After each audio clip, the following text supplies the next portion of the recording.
A bestial tentacle reached the surface with a tremendous display of aquamarine power. The resultant shower of water rained down in a torrent upon the deck, drenching the observing passenger. A groan impossibly deep reverberated from the waters, an ancient guttural below that shook the 3,000 top ship. At near full erection, the tentacle towered over the vessel at an imposing 400 feet in height, with a width of about a sixth of that, and thickness of proportion equal to several of the ship's decks taken together. The colossal appanage weighed no less than several thousand of tons, and if brought down off the ship, would certainly bisect it from sheer weight alone, regardless of how much force was applied to its descent. If the physical proportions of the anomalous creature adhered to those of its lesser-sized yet scientifically classified king, it would seemingly exist on a scale beyond even fictionally phenomenal extremes of a cephalopod life. As if sensing is a effortless victory over the will of its audience, the tentacle began writhing in morbid excitation. The noddle-ridden indubitably began undertaking in a rhythm that suggested the as if sensing its effortless victory over the will of its audience. The tentacle began writhing in morbid excitation. The noddle-ridden underbill began undertaking in a rhythm that suggested the regurgitation of some substance, but no mode existed for a projectile to exit. Instead, to the horror of the hopes onlooker, the tentacle lowered towards the ship, gradually shadowing the entire surface, stopping just inches from the wonder paneling of the flooring, and mere centimeters from the man's face. The tentacle seemingly froze with an expensive ready, stunned by both fear and relief. The man remained under the claim of the awe's encroaching tender.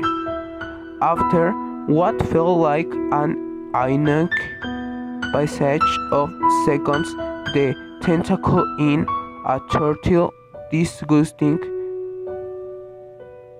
dematerialization lost what could only be described as a structural integrity of a biological nature.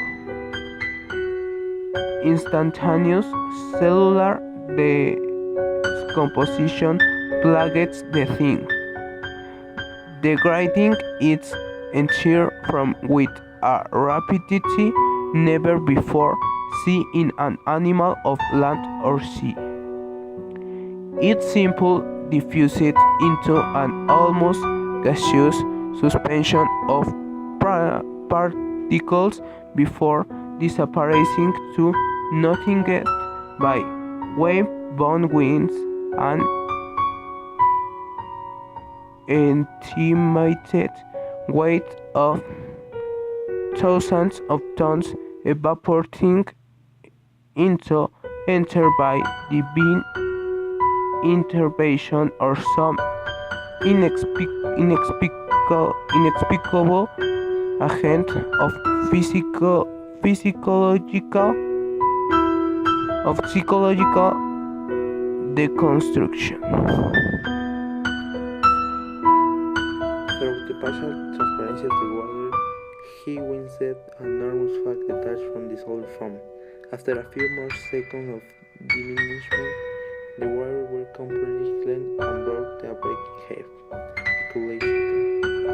Below the creature that planned to destroy the man's ship existed a much larger thing.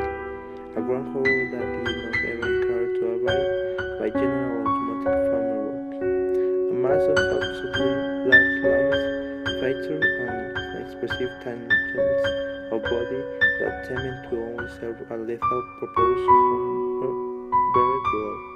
At its center,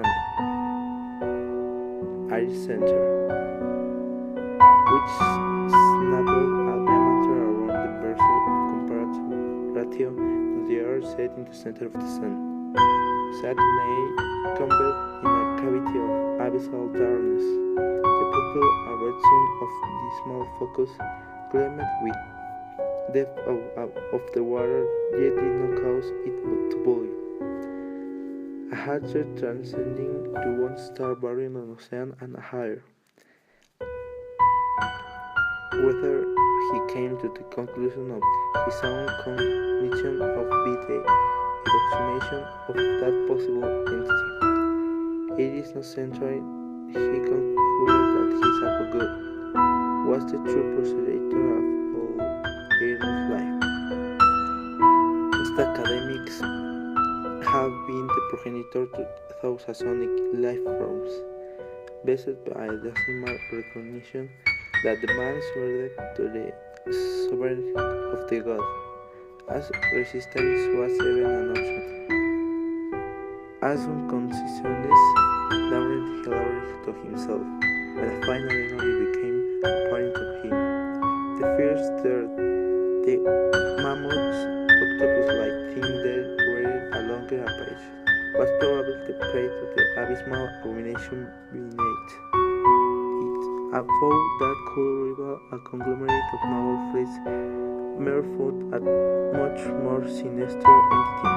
Just when you think you've seen the apex from horror of a greater depravity, trumps it. This momentary lapse into humor had the man grim space of mind that allowed him to ignore the growing intensity of that already first stare. In those last moments of exercise has explored a deep, resonant layer. As the visible horizon of ocean instantly evaporated and was received by a rising hellscape of sanguinary flame.